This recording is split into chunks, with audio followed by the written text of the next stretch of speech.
What a thriller, what a run chase. শেষ ওভারে যখন জাকের আলী অনিক এবং শেখ মাহাদি পরপর আউট হয়ে গেল, তখন আসলে মুশফিক আর মাহমুদুল্লাহ রিয়াদের কথা মনে পড়ে যাচ্ছিল। 3 বলে 2 রান দরকার, সেই ম্যাচটার কথা আবারও মনে পড়ছিল। যাই হোক, ওরকম কিছু ঘটেনি, বাংলাদেশ ম্যাচ জিতেছে এবং দুর্দান্তভাবে রান তারা করেছে। চ্যাম্পিয়ন টিমের মতো ক্রিকেট খেলেছে সুপার 4-এর প্রথম ম্যাচে শ্রীলঙ্কার বিপক্ষে। সাইফ হাসান, এই প্রশ্নটা আসলে কমন পড়েনি শ্রীলঙ্কানদের ডেফিনেটলি, এবং ওপেনিংয়ে নেমে সাইফ হাসান যে ইনিংসটা খেলেছেন সেটা এক কথায় অসাধারণ।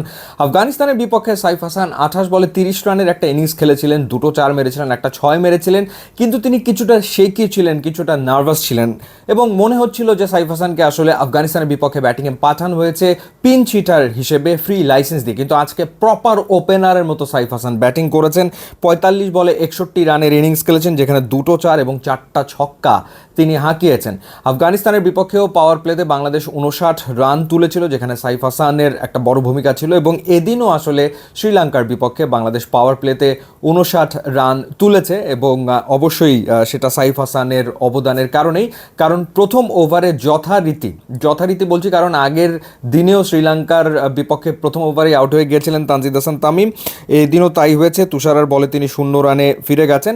এরপর লিটন দাস এবং সাইফ হাসান মিলে একটা পার্টনারশিপ গড়েছেন। লিটন দাস আনফর্চুনেটলি 16 বলে 23 রান করে তিনি আউট হয়েছেন, আরও একবার হাসারাঙ্গার বলে এবং আরও একবার সুইপ শট খেলতে গিয়ে। মুশফিককে আমরা বহুবার দেখেছি সুইপ শট খেলতে গিয়ে তিনি আউট হয়েছেন।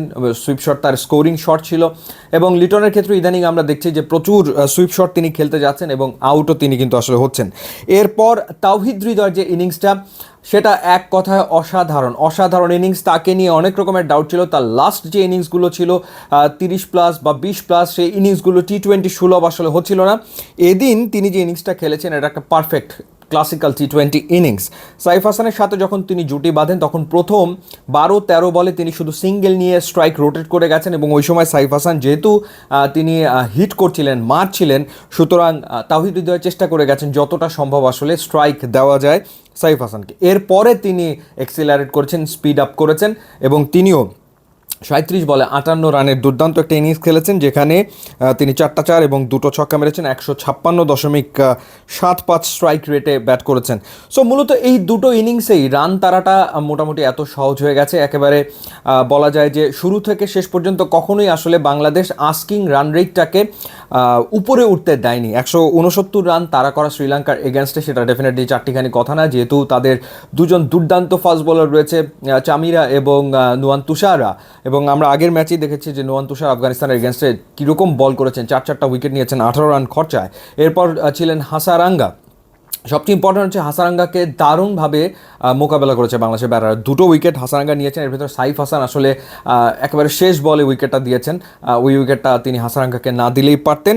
তারপরেও হাসারাঙ্গার এগেনস্টে বাংলাদেশের ব্যাটাররা তারা খুব দেখে শুনে খেলার চেষ্টা করেছে বেশিরভাগ সময়ই, এবং যেহেতু একজন পার্ট টাইমারকে শ্রীলঙ্কানদের ইউজ করতে হতো, সেই সুযোগটা আসলে বাংলাদেশ খুব ভালোভাবে নিয়েছে। কামিন্দু মেন্ডিসের একটা ওভার পেয়েছে, ওই একটা ওভারে আসলে 16 রান তুলে নিয়েছে।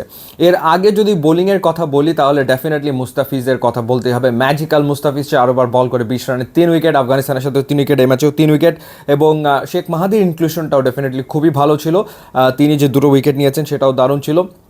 বাংলাদেশ 3জন ফাস্ট বোলার নিয়ে খেলেছে, বাট আমার মনে হয় যে 3জন স্পিনার নিয়ে খেললে ভালো হতো। এবং শরীফ 49 রান দিয়েছেন, খুবই এক্সপেন্সিভ ছিলেন তিনি।